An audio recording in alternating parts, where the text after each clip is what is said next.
Call your favorite person and see if she gonna get on the show this morning.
You're muted. I am? No, Jerome is. He was talking. Okay. All right. I'm gonna beat both of y'all. This is the vulnerable community right downtown Savannah, Georgia. This morning we're going to start off with Laureen Boles. She's a candidate for Chatham County 8th District. And we also have with us, as always, Nactavia Marbley. And we're here this morning to give you the straight talk of what's going on, so you know what is happening in your community and you can make wise decisions on your own. So, Ms. Bowles, if you would you introduce yourself for us this morning? Good morning, everyone.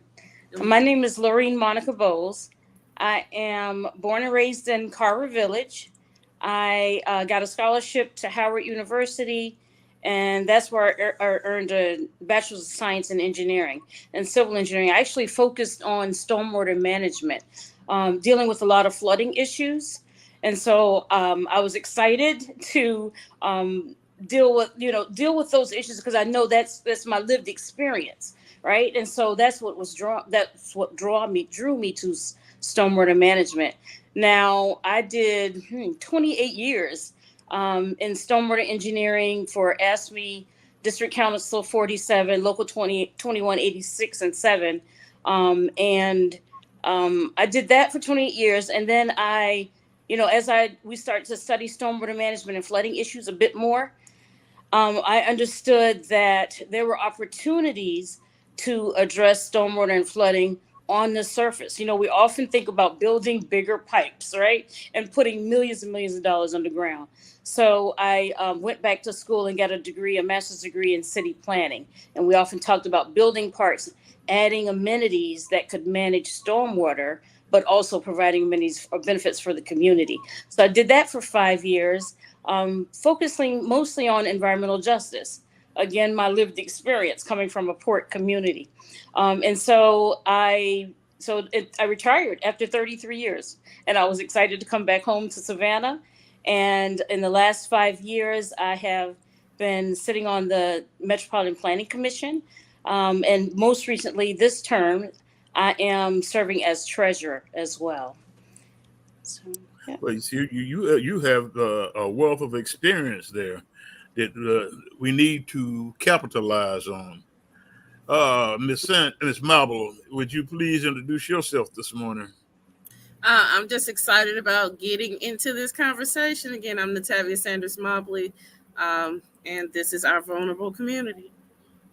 Absolutely. All right. So, wow. Okay. So, in the Low Country, you bring this kind of experience, which, do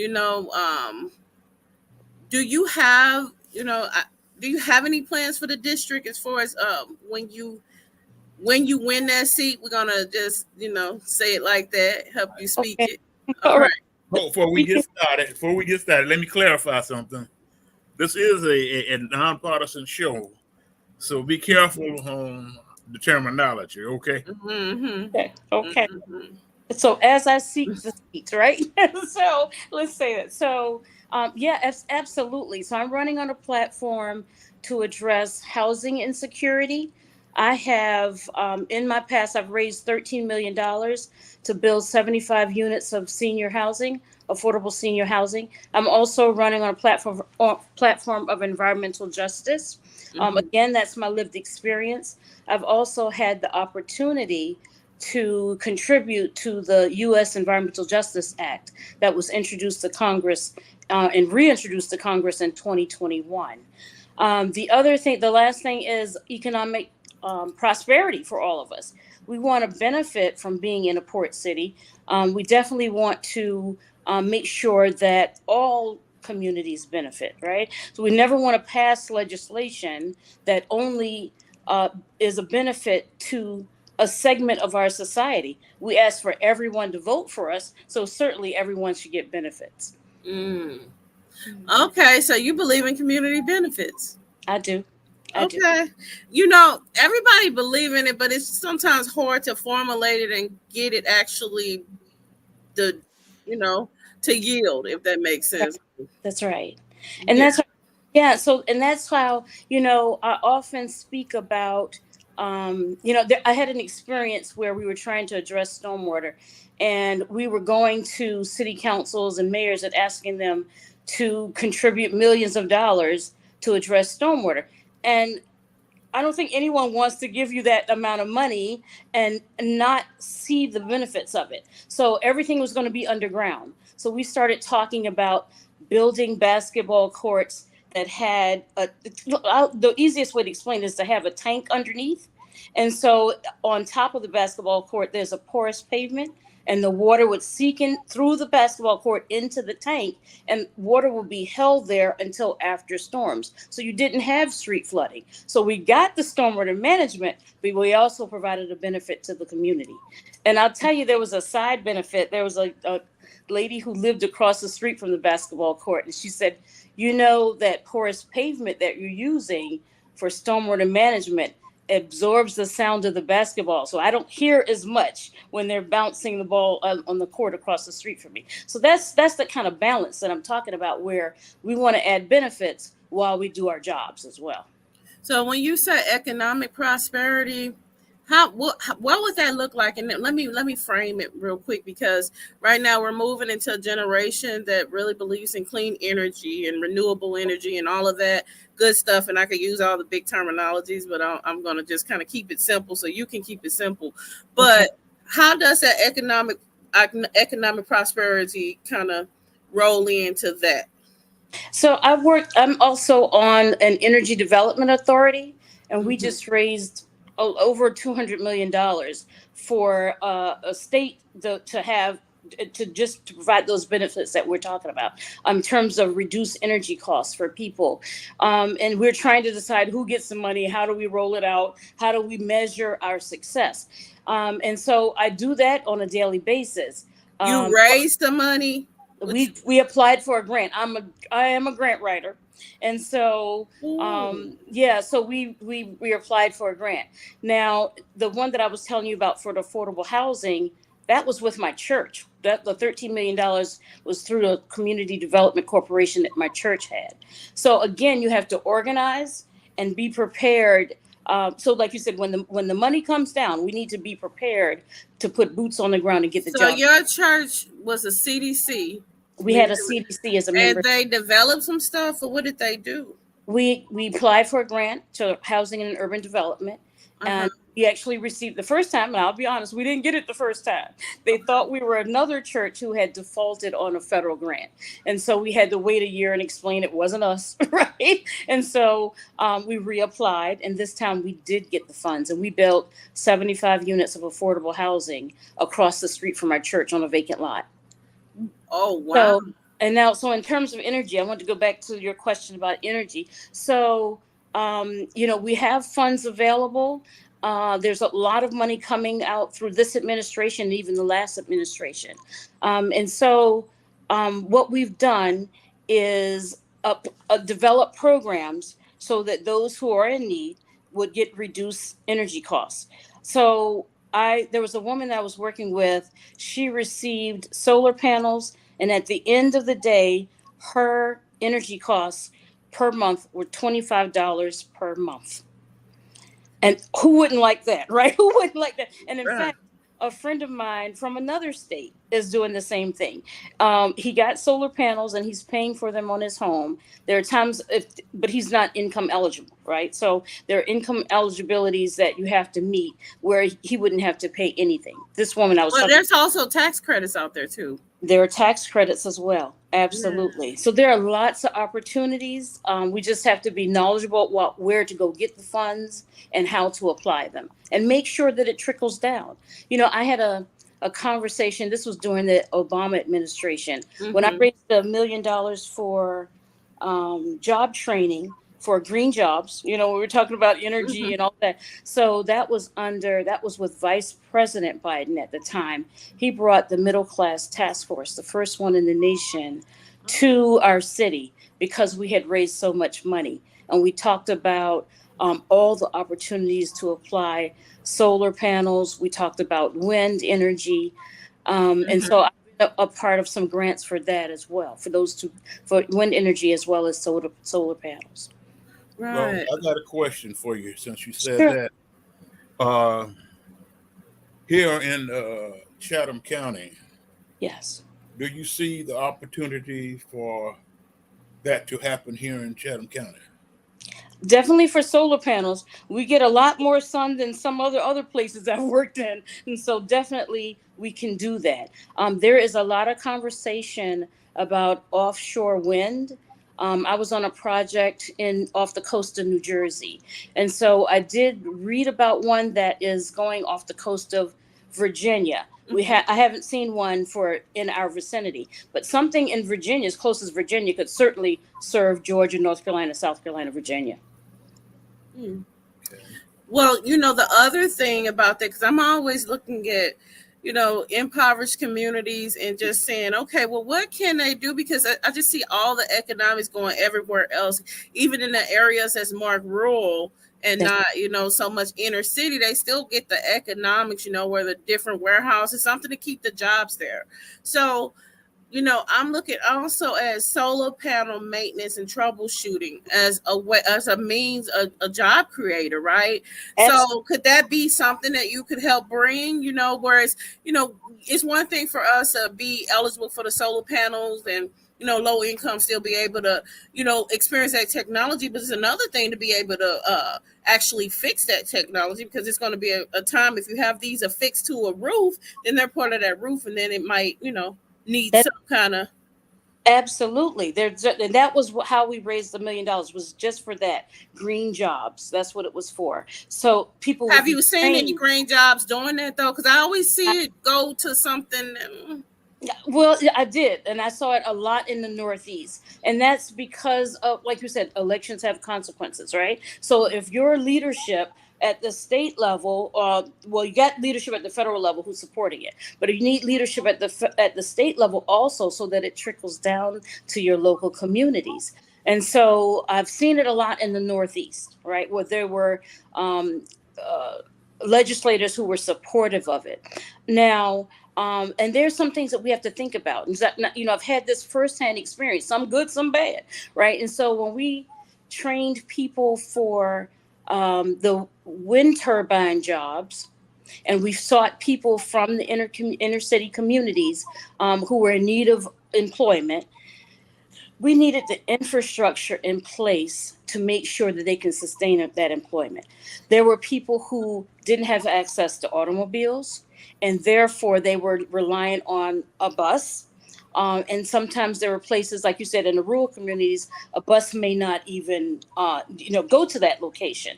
So we had to start to think about, where can we pick people up and take them closer into, get off at the last bus stop, and we'll pick you up and take you into the job. So they had shuttles running back and forth. But these are a lot of things about infrastructure that we need to think about as we're planning these opportunities for our communities. Certainly.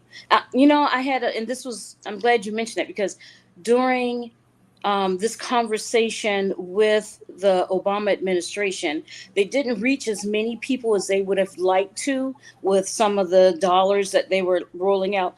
And that's because there were barriers in place. One being infrastructure for people to get to the jobs. The second thing was, there were cities that couldn't apply because they didn't have the capacity to do so. We had 30 engineers working on our application and received millions of dollars. And I talked to a woman in a small city, and she said, "Miss, I don't have 3 engineers in my city," because they were a small city. They had a city engineer, and that was it. Most of their work was contracted out. So there's a lot of opportunities. We just have to be prepared to roll them out. Well, let me say this with opportunities for employment and grant opportunities. Organizations like Building Future Yes. that works with getting students out of high school and putting them in apprentice programs. This sounds like it would be a good program a good time to use that program and the availability of the students that who are going to college.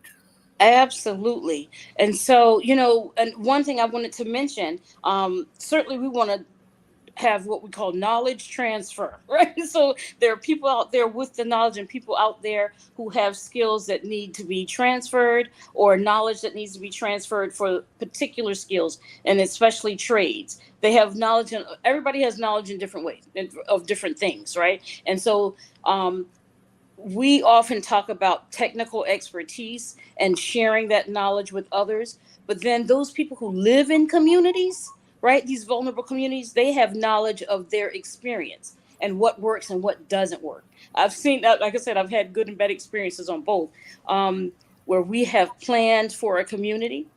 And once we met with the community, they didn't like anything that we planned, right? And we needed to start over. So at the ground set, you have to have the community involved. They know what's happening in their community. They know what was on the site. They know what communities wants planned for vacant sites. And so they can guide, and they can guide the future of their communities.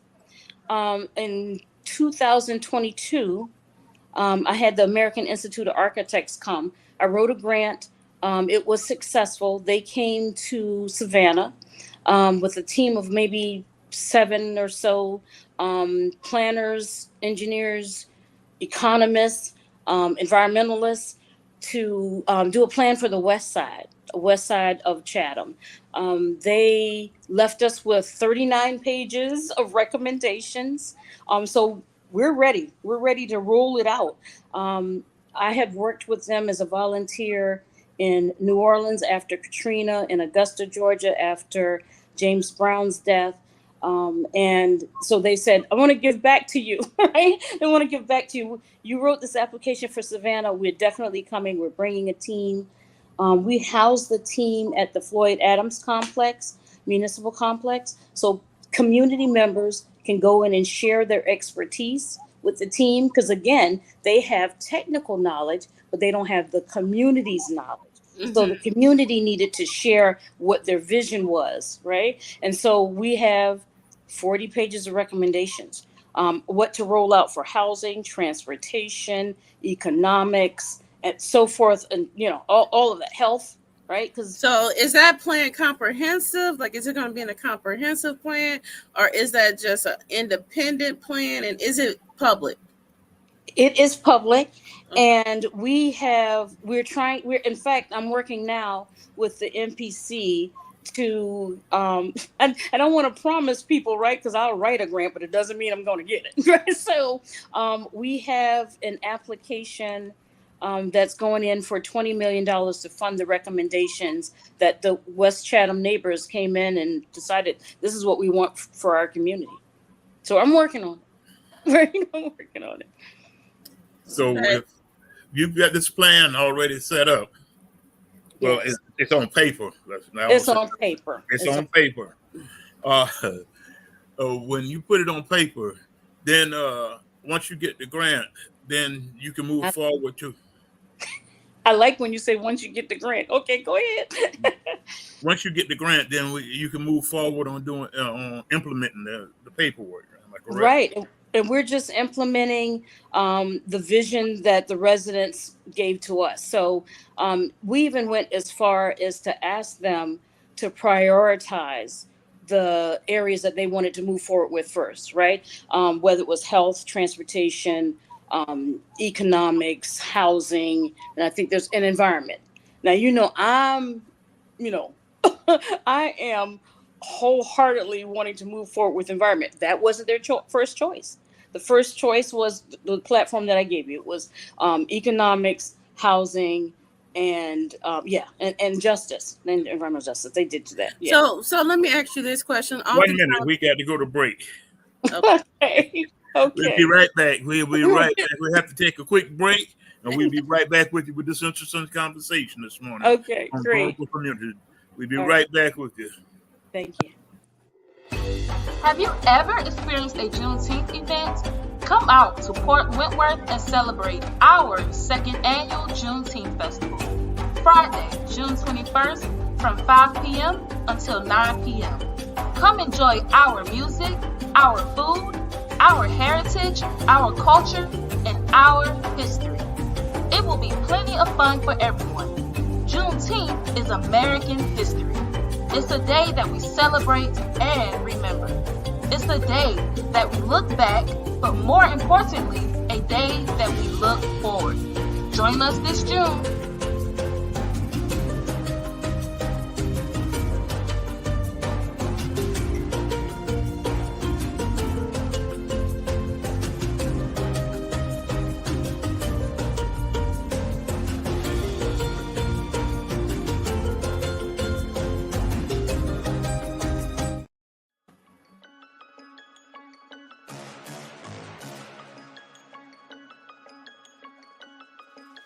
Hello, I'm Richard Coleman, and I'm running for the office of Sheriff of Chatham County. And when I'm elected, I promise to inspect what I expect. Chatham County, it's time for a change, and that change is me, Richard Coleman.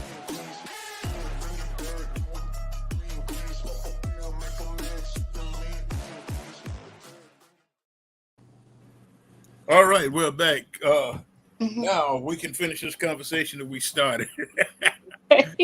We were getting into it, weren't we? Yes, we were. So what I was going to ask, again, I'm a community organizer, so I'm always going to be thinking on things that I see or deficits when it comes to efforts like this. And so, again, sometimes we have those plans and it's just being made with a clique of people and not really the broad of the community, because a lot of times we solidify those plans and then the community is responding to it like, we wasn't here, we wasn't there. So it's that, and I know you are like the think tank, so I'm not expecting, for you to be just on the ground saying knowing where the outreach efforts are. But do you think it's been a broad effort to push it to a broader group of people and not just a clique of them? Oh no, definitely not a clique. So we housed the American Institute of Architects team at the Floyd Adams Center for a week, so people could go in and out. Now there's always going to be times when people just couldn't make it, they didn't know about it or whatever. So no plan is ever solidified, right? So we still want to continue to do outreach. We want some design charrettes so that even though someone may have said, we want a grocery store, or we want you to address traffic.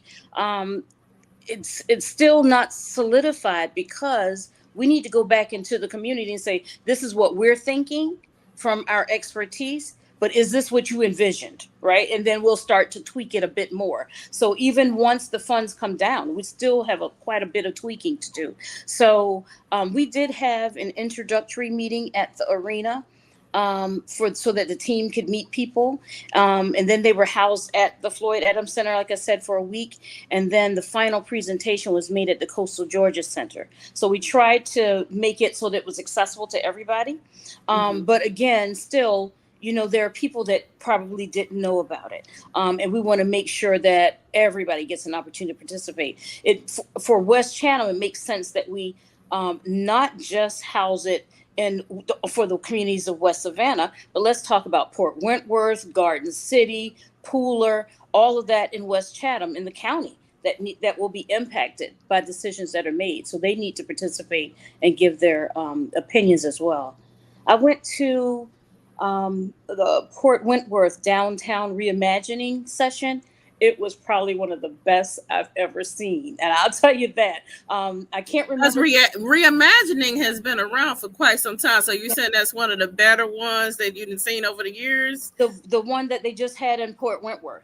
Okay. They just had one in Port Wentworth a few days ago, maybe last week. And the team did an excellent job of presenting. I don't know how many people they expected. The room was full. And that was the second time that the team was presenting to the community. So just like I'm saying that there's iterations, the community was asked, what do they envision? And then the team went back, put together some pretty pictures and some ideas about how they think it might work.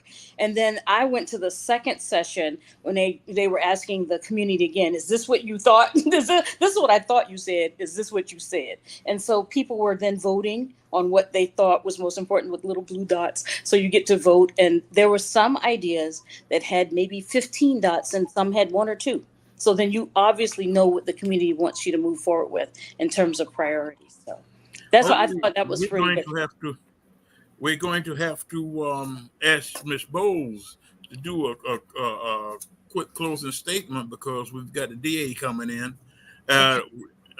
Do a quick closing statement for us, Ms. Boles, and then we'll bring on the DA. I just want to say to West Chatham that you're in Chatham County, that your zip code is certainly a huge determinant in your health and your wealth.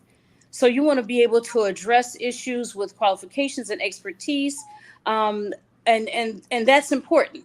If you care about your health and your wealth, vote for qualifications and experience. That's the platform I'm running on. So please vote Laureen Monica Boles on June 18th. That's the runoff date.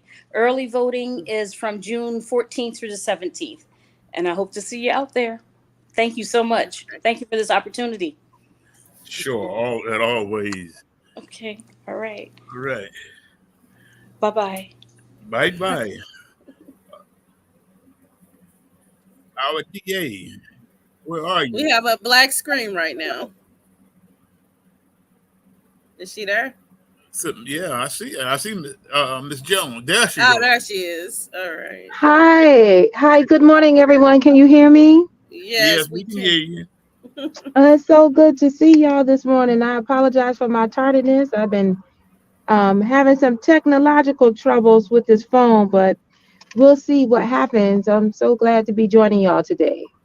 Well, I tell you, it's a pleasure having you Uh, I watched you yesterday on Facebook, Oh, okay. Yeah. Yes. and you had some interesting statements there. And I'd like you to just give us a little bit more on those statements that you made yesterday Oh, about yeah. being So, safe. yesterday was the Memorial Day holiday, and y'all know because of the news reportings that we've been getting we've had a rash of shootings, some fatalities, some with other people wounded in our city. And for a great while, it's been kind of known in law enforcement that the dog days of summer also comes along with an uptick in violence, usually domestic violence a lot, particularly, but we're also kind of seeing this in terms of gang shootings, neighborhood wars, and fights and stuff like that. And those kinds of things are kind of going on all the time. But when you have a holiday where people are gathering and where people are out, for some reason, tempers flare, and we end up getting a lot of shootings on holidays. And so as I don't really go out myself like that, but I know that people do. And one of the things that it has dawned on me, y'all, is that by the time a shooting happens or somebody dies, it is often too late because somebody's been injured and a life has been lost. Even when the prosecutorial system is working perfectly, and even when law enforcement does everything that they are supposed to do, it'll never bring a person back. It will never make it as if that harm did not happen. The best way to do that is by taking preventative measures and doing what we can to make ourselves safe.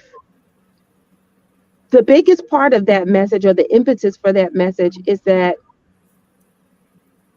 you can rely on law enforcement. Yes, you should be able to rely on your criminal justice system, but you are your own best agent to prevent harm to yourself and others.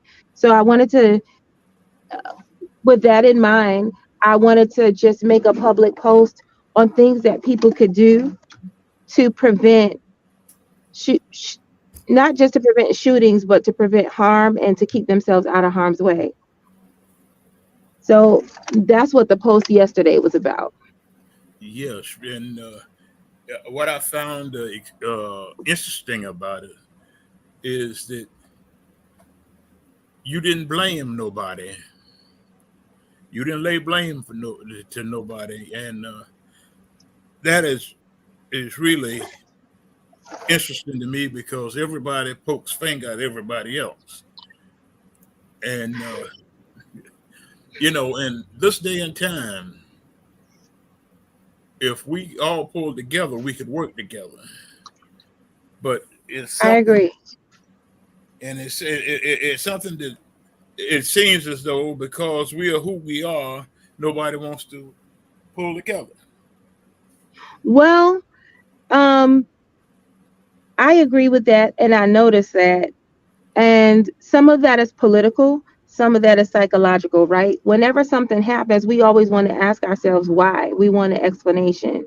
And so as a result of that, I think we end up figure we there's a tendency to point blame. Oh, this shooting happened because these cases weren't prosecuted, or because we have a DA who's not prosecuting these crimes, or because the police department is short by 120 officers, or because that's not why shootings happen. It impacts our ability to address it, but that's not why shootings happen. And so as an elected official, my goal is twofold. Really is number one, to get to the root cause of why those kinds of things happen and address it at its root, right? And number two, I firmly believe that between our all of our departments and all of our electeds and our government officials, we have enough time, resources, money, energy, and effort to go around to work to fix what a problem that plagues us all. It does no one any benefit to lay blame at another person's or another agency's feet. So what I am trying to do is make sure that the community knows, right, what they can do to empower themselves, because public safety is everybody's issue. And public safety, crime is everybody's issue. I don't care if you're city or county, black or white, rich or poor. If it's going on in Savannah, Chatham County, it's happening to all of us. For example, when you see a lawless shooting at City Market, I it, I went down there the day after to take my daughter to dinner because it was her birthday. And I know that's where she wanted to go. But then I thought to myself, man, should I even be here? This is unsafe because this shooting happened. And what if there's retaliation? It's on everybody's mind. When you go someplace and you have to ask yourself, am I safe? Am my family safe? So what I aim to do is not to blame anybody, but to make sure that everybody is equipped and empowered to make the best decisions they can make for themselves. And this is not hard stuff, y'all. This is not hard stuff. So using my goal as a DA is to figure out how I can add value to my community, not just in prosecution, but also in keeping them safe in public safety. So the things that I talked about on my Facebook Live yesterday are really kind of no, there it's not rocket science, but having prosecuted these cases before and listening to what victims tell me, it helps me to tell people what to do in the future to kind of avoid a violent situation or to avoid Miss, being caught up. Mrs. Jones, I'm fasting from Facebook, so I missed that post yesterday. So I'm kind of out of the loop. Can you share a little bit of what it was? Like, kind of give me a synopsis. Yeah, that's a great question. So there were about 10 points. I'm gonna run through them. They're not very long. Okay. Um, and so they applied not just for Memorial Day, but every weekend, especially during the summer. So number one is try to avoid clubs, crowded places, and congested areas, particularly during holiday weekends and on big weekends where shootings are known to happen. And so everyone likes to go to City Market and everybody likes to party. But if we know that those are the hotbeds that we've had shootings in certain areas in our city, you may want to consider staying away from those places. And if you do go, try to go earlier in the evening and try not to stay late until the night. So, try to be out of there by 9, 10, and not stay down there to into the daylight hours of the morning, 1, 2, and 3. And so Because this that's sounds when. like common sense then. So you're using some common sense methods that probably a lot of people that have been safe usually follow. So you talk about root causes, and I know one of the biggest things is all of the alcohol and consumption down there. Is that a root cause of could that be a root cause of the hike in violence? Yes, it's definitely a factor on both ends, because when we're dealing with masses of people, it's hot outside. When people have been drinking, things escalate more quickly. And so something that could have just been a disagreement, like, oh, you disrespected me, oh, you bumped into me, oh, you tried to talk to my lady, just stuff like that. When you're drinking, you lose the inability to think rationally. So that is one of the things that I think is hugely important. But there's another tip on here about drinking on the other side. If you want to prevent yourself from being a victim, I try to tell people, when you go to an outing, whether it's a club or a barbecue, if it's a club, watch your drink being made. Watch your drink being made. Don't take your eyes off the bartender. Watch your drink being made. But you also have to think about your consumption, because the more alcohol you consume, the more vulnerable you become, and more likely you are to be subject to be victimized. So that's always important. And alcohol certainly does play a factor. But if you're at a house party, try to make sure that you're going to parties and barbecues and gatherings with people that you know who invite you, when you know people on the guest list. Don't just show up the random house parties that we used to go back to in the 80s and 90s, like, oh, so and so is having a party, I really don't know them, but I'm gonna go. Don't do that. Try to make sure that you get an evite, or that there's something like that, and only travel with people that you know. That's also very important. Do not travel alone. Travel in groups of between 3 to 5 people. More than that is usually considered a mob and is going to draw police attention, but less than that is less safe. So make sure that you're doing that, that you're traveling in groups. But when you do go downtown to travel or you go out wherever you go, avoid crowds of stationary people, mass crowds that are gathering on River Street and places like that. Because what happens is the our research and history, our evidence has shown us that people tend to shoot into crowds.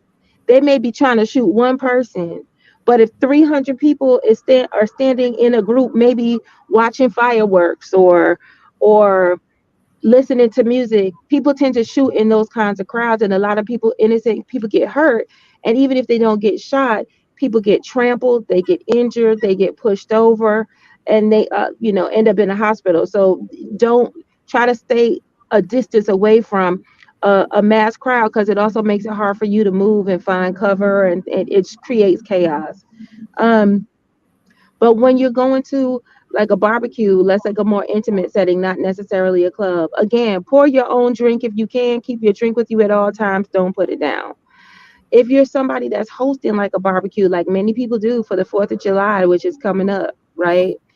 If you know that you have somebody that's in the game or dealing drugs or carrying a weapon, and I understand that you might love them, but maybe they can't come to your barbecue because you might have family members, you might have kids there.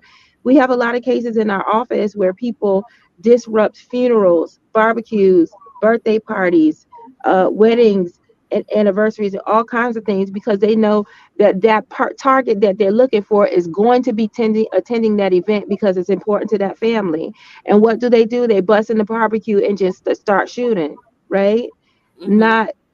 Not safe. So you got to tell, but this requires beforehand us learning to have courageous conversations with the people that we often know and love. Listen, I know what you into, right? And I got to keep my kids safe, my home safe, and my family members safe, right? So you can't come here on that day. And it's hard, but it has to happen. Some of the other tips that we talked about is, you know, sometimes we think that we're invincible until something happens. Mm-hmm. We think that we're invincible until a crime touches us or it touches our family. But we need to create a heightened state of mindfulness and awareness. So I always tell people, and particularly women, if you have valuables that you wear on you, a necklace, valuable jewelry, or whatever, consider not wearing it, consider leaving it home, whatever. But if you do carry it, wear it close to the body and conceal so it can't be snatched, so you won't be victimized. But um, in addition to that, when you carry your money, um, and I know a lot of women, we rely on our purse. Purses get snatched, and a lot of it's not uncommon for people for us to see robberies by snatching during this time of year. Wear your valuables on your person, right? Wear your valuables on your person. And I'm not trying to be graphic, but my grandmother used to keep her money pinned Mm-hmm. to her slip and inside her bra. Okay, and so nobody was getting to that.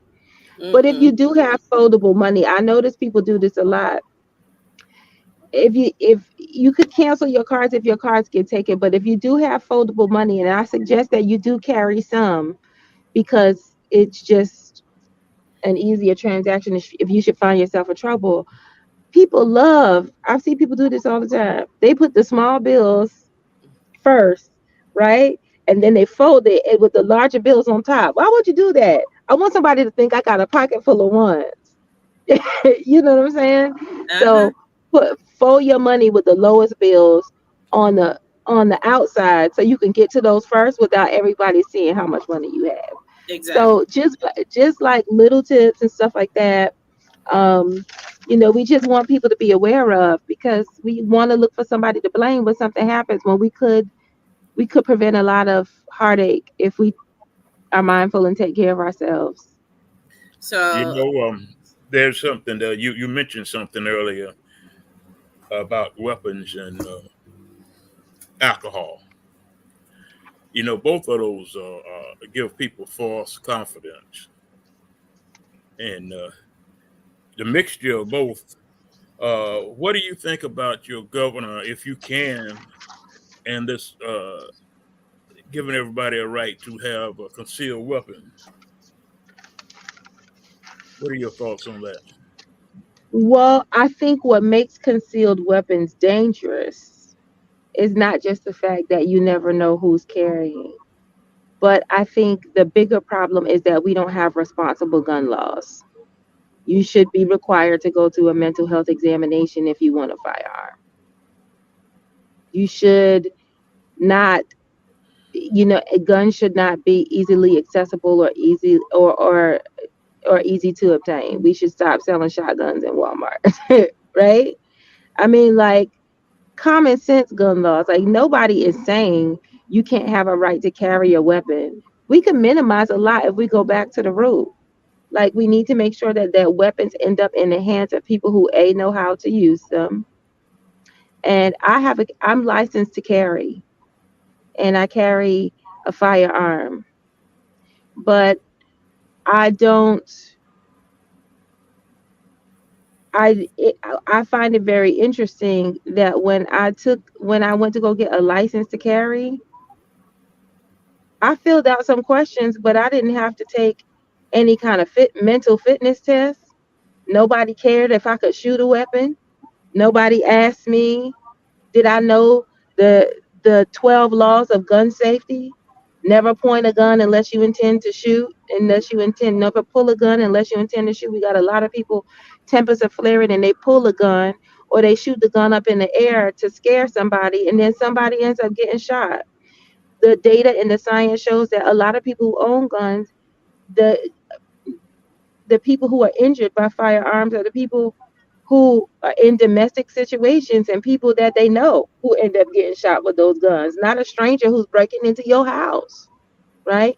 Nobody asked me why I wanted a gun or why I felt like I needed a gun. We have a long ways to go before we implement smart gun laws. And I think that if we started there, we would see a great reduction in a lot of American violence. And I'm talking about everything from a club shooting to a gang shooting to school shootings. Where are these guns coming from? Right? And so we need to be smarter about who gets that kind of firepower. And you should have to show yourself worthy to be able to carry a gun because it's deadly. You know what? You said something in the beginning just now.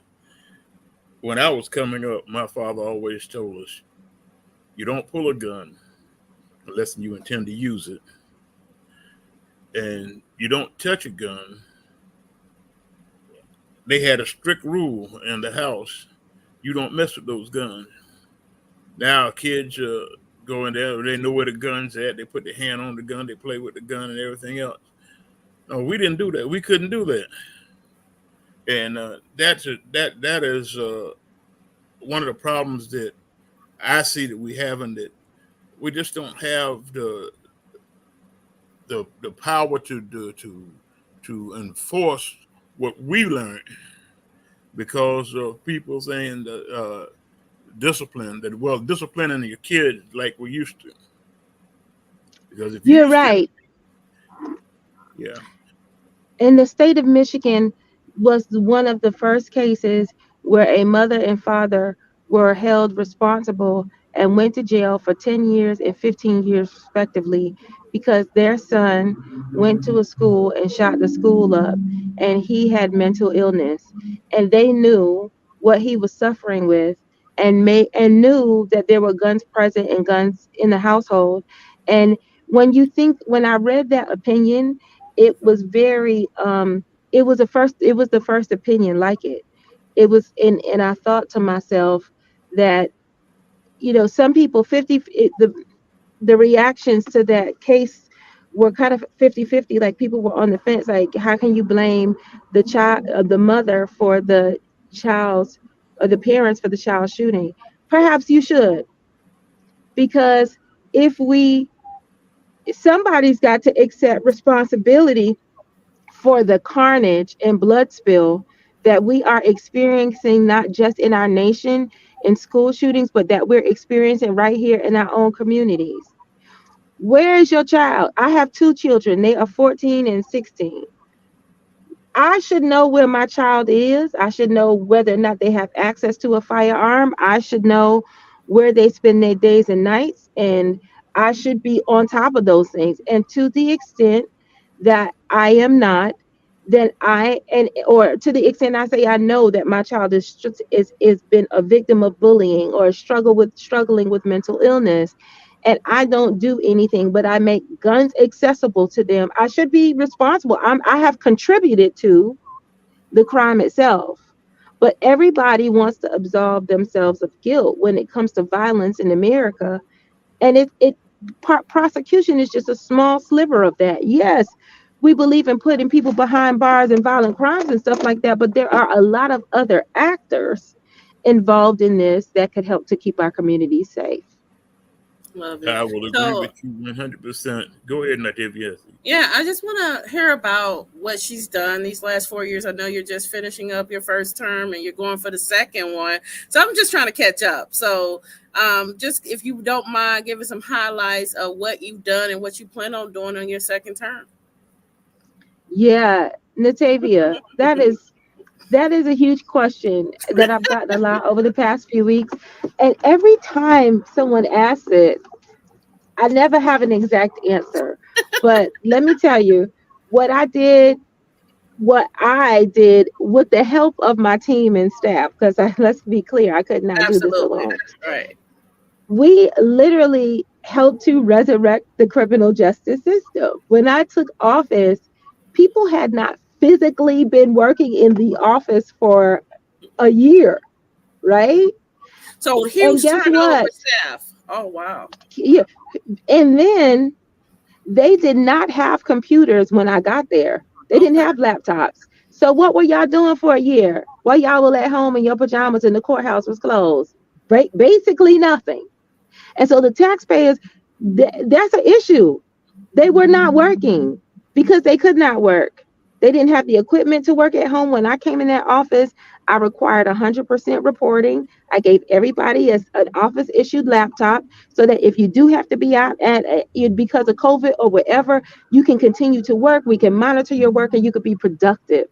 It took me the first year and a half just to get the office back up and running again. I think a lot of people, that's lost on a lot of people, right? Mm-hmm. When I came in, but beyond that, but leaders don't complain. They work and they make it happen. Right. So we got about the business of um, working on the backlog and reducing the backlog of cases. When I took office in 2021, we were still prosecuting cases from 2016 and 17. Oh, wow. Okay. And we still have cases from 2018 and 2019, a lot of them. And so, people blame a lot of things on COVID, but our criminal justice system was slow to begin with. And that's why when I came on board, I wasn't just looking to work this office. I was looking to redesign and revamp this office to make it more efficient, because there is no reason that a victim or a defendant should have to wait 4 years before their case goes to trial. That's ridiculous. For the victim, that means 4 years of no justice. And for the defendant, that means that you've had a criminal case hanging over your head for 4 years, so you can't get a job for 4 years, whether you in jail or out on bond. You can't do nothing. Your life is held up for 4 years because you got a pending case. That's ridiculous. Mm-hmm. So I work to make the justice system, our criminal courts, more efficient by adding paralegals and creating a new early intervention program. We have had less staff and less resources, but we have prosecuted more murders, serious violent felonies, and DUIs than the administration before us, hands down. Why? Because you got to be an engineer. You got to learn how to change the system, and so that's what I've been working to do. We have expanded our services to the youth and justice involved youth by taking on CHINS cases, which stands for Children in Need of Services. These are children who are at risk but who have not yet had involvement or have not been arrested or don't have a criminal charge. The reason those cases are important is because we know, because of the needs they have, they need intervention, they need counseling, they need services, they need conflict resolution, they need support, they need tutoring, they need academic help to keep them out of the system. Mm-hmm. The last administration before us said, we don't want to do that. That's too much work. So we made it a part of what we do and the services that we provide. Well, that sounds like And an through, aggressive attack of recidivism, correct? You're well, trying to correct. I prevent. mean, my goal is to keep young people out of the system, Okay. because people say, oh, even if you commit a juvenile offense, your record gets expunged or sealed. Not Your true. record might get, your it it's supposed to be true, but in reality, it doesn't work that way. Because let me tell you, what most people don't know is that law enforcement and judges and the criminal courts can always see your criminal involvement, whether it's sealed or not. Mm-hmm. So when you driving down the street and you got a broken tail light and the person runs your plates, they can see that you had a juvenile court case. They can see that, right? The only people that it's sealed to are people in the public, like your employers, and maybe if you apply for a school or something like that. But it's not invisible to everybody.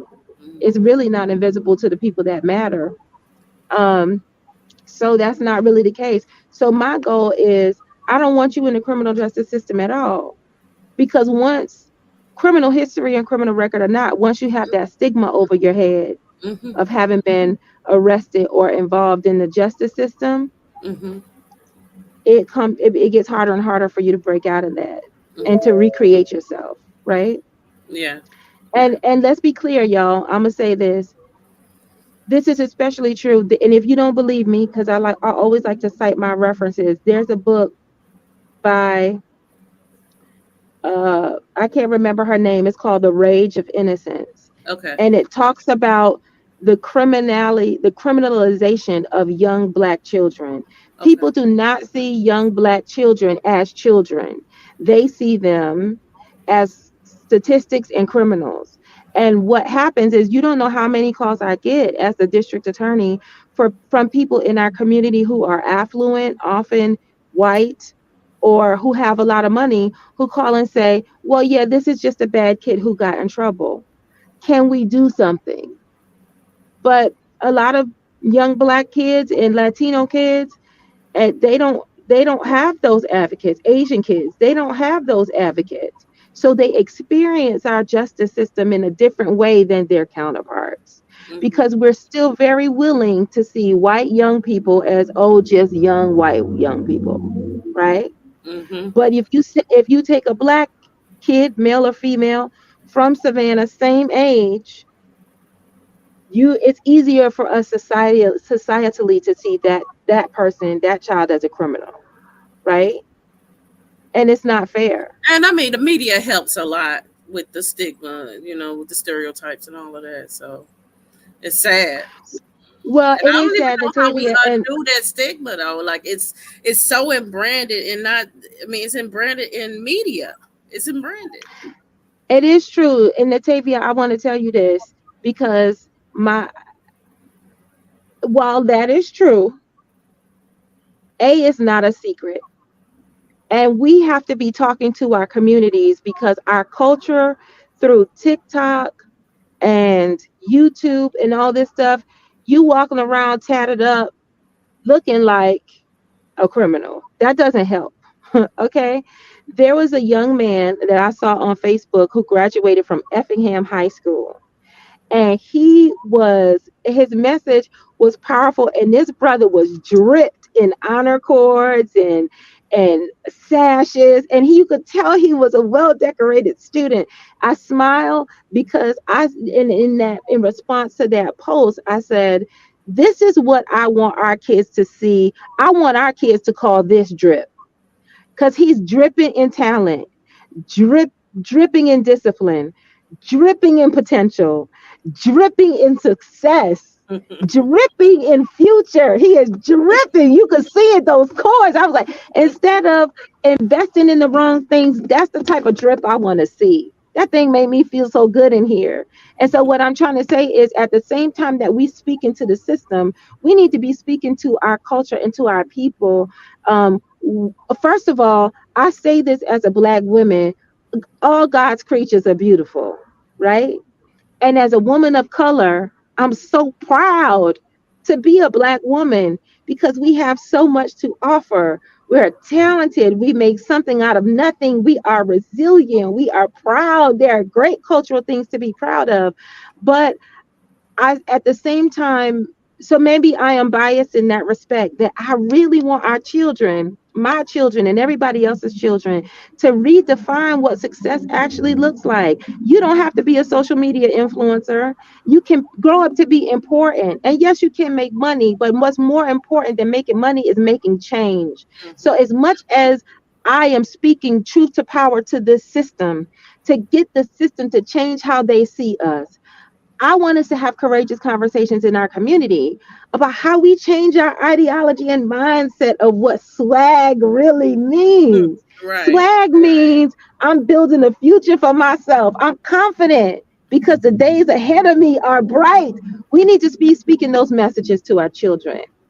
You know, Okay? this is a side of Shalena Jones that's not often seen. Mm. And you see the real inner DA right now, speaking from her heart. And This the only side I ever seen. I didn't know it's another side to you. yeah, there's another side It's, to her. Okay, I don't want to see that one. It's another side to her. I'm taking out her it's, tips, so I ain't gonna ever see that other side because I'm taking all the tips she just gave us. No, but yeah, you know what, I'm blessed because I'm able to say, I come from I'm very, very blessed and fortunate because I came from the pit and God took me from the pit to the palace, right? And so I don't know another way to be. But in the same way that I believe that God gave me this duality and this passion. I have a passion for this work, and this is why politics frustrates me because this ain't nothing to play with. People's lives and futures are tied up in the decisions that we make. And I believe that I just believe that our culture and our young people are going in the wrong direction. And not all of them, but I think that we as a culture have to redefine and change the appetite because everybody can be an Instagram model and everybody can be a rapper and everybody can be a basketball player. That only applies to less than 1% or 2% of our society. But we got to grow there was a time when education was so hard to get that kids who went through school would go to school and have dreams to be a Thurgood Marshall or a Shirley Chisholm or a MLK. Our kids need to get back to dreaming those things, and they have lost the appetite for excellence. And I tell young people, and I hope I get a chance to tell more young people, your life don't start when you get 18 and graduate from high school. We're going to clap for you when you walk across the stage. And then we're going to help you to get to what's next. And even if it's not college, get into a vocation, get credentialed, go work for the unions, whatever it is you do something because we want to go to your next celebration and your next celebration. We want to go to your wedding. We want to go to your award ceremonies. We can do this. We can do this. We can do this. And as much as I am fighting for our systems to change, I'm also fighting for our people to change. Mm-hmm. And you keep being that light. You keep being the light. You are.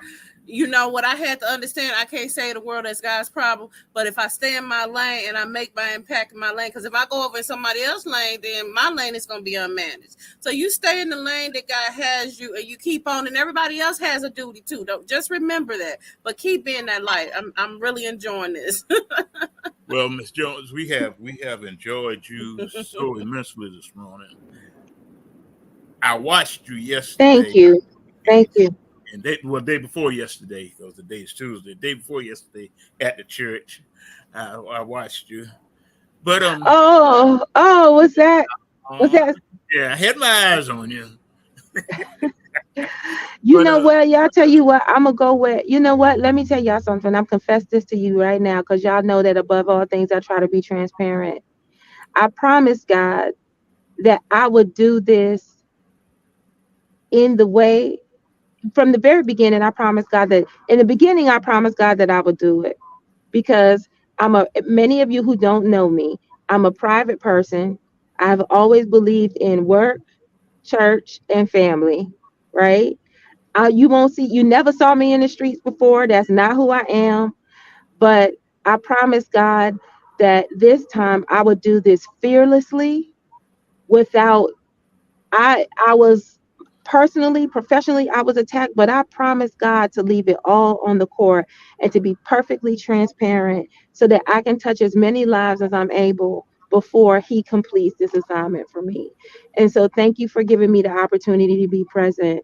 And if y'all know of something that I need to be at, please tell me because people assume I know everything and I don't. But tell me, we got to change our community. We got to shake things up. It's time. Okay. It's time. And we can. We can. I'm proud of Yeah, us. Hmm. we're proud of you, but we have ran out of time this morning. We're gonna have you back because we got to give you a whole hour. Uh, our DA, Shalena Cook Jones, is she's got that beautiful smile on her face this morning, and she Thank you. has really explained herself. We give you 2 minutes to do your closing statement. 2 minutes. Wow, you're gonna give a lawyer and a preacher 2 minutes to close? That's a challenge. But you Listen. know they don't always follow the rules now. Go You for it. listen, but I gotta be respectful of the time and respectful of the platform. Thank you so much for giving me an opportunity to be heard. You don't know how much that means because I've gotten a lot of media doors closed in my face or people twisting my words, and so you don't know how valuable the service is that you're offering. I am the candidate who represents change. I demand change of our criminal justice system. I've been working to engineer and create change by changing systems and changing policies and changing mindsets. And that takes a very long time to do. Despite the compressed period that we had during COVID, we've accomplished so much. I cannot tell it all. And honestly, my humility keeps me from telling it all because I'm focused on doing the work, but we have created so many programs in the short time that we've been here to really revolutionize change. And so I want to say, in spite of everything I said, crime is not a black and white issue. I'm not just trying to make our system more fair for black and brown people, but there are other unseen marginalized communities like our disabled, our homeless, our are mentally ill, are drug addicted, right? We need to, as a society, find better ways to help those people. And that's what I'm working to create. Because if we treat those root causes, we won't see them in the jail. And I just believe we can do it.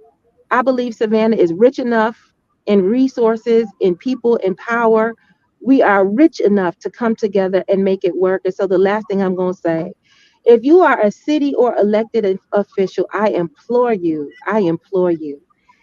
I'm not here to eat dinner at your table. I'm not here to be friends with you. If you don't like me personally and I've done something to you, I'd appreciate you letting me know so we can reconcile it. I'm here to do the work. And so if you have the power and you have the resources, I expect to hear from you. I'll be reaching out to you because this is not about me and it's not about you. It is about the safety and well being of the citizens of this county. So I will continue to, my door is always open to you. And um, and I expect you to return my calls. You know who you are. Okay. Oh, we thank you so much for being with us this morning.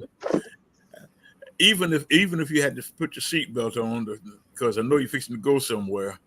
But Yes. really, seriously, it has been a true pleasure to have you on the vulnerable community this morning. Thank Uh, you. we will have you back shortly. I don't know exactly, I just maybe a couple of weeks, but we're gonna have you back so that you we can finish this conversation, okay? But I do want to say one thing. I know we're over time. I'll come back as many times as you have me. So thank you. But I want to thank you individually, Natavia and Brother Irwin. I want to thank you. I want to thank you specifically, not just for this platform and opportunity, but I came on the scene at a time when nobody knew me, and I had to build trust and get people to trust me. And y'all hung in there for me, and y'all trusted me. Y'all said, we don't know this girl, but she sounds like she's talking about the right thing. So I want to thank you for never giving up on me, both of you. Thank you. All right. You're welcome. You're quite Thank welcome. you. And this is the Vulnerable Community, and we will be back with you next week, 10 o'clock Tuesday morning. And we look to have someone else that will bring you more information to the community. And maybe the following 2 weeks, we'll have the DA back with us so she can Okay. Whatever complete you her say. story. All right. But until Whatever then, you say, I do. I want you to know Savannah Morning News has featured an article about us and our conviction integrity unit, which we've been working on for quite some time. So I'd love to come back and talk to you about that. Okay. okay. No, All right. I'll make sure I find that order. be there. All right. So we'll All see right. everybody next week. Goodbye, God everybody. bless you. Next week. God bless you. Y'all have to Bye. be blessed. Bye. Thank you.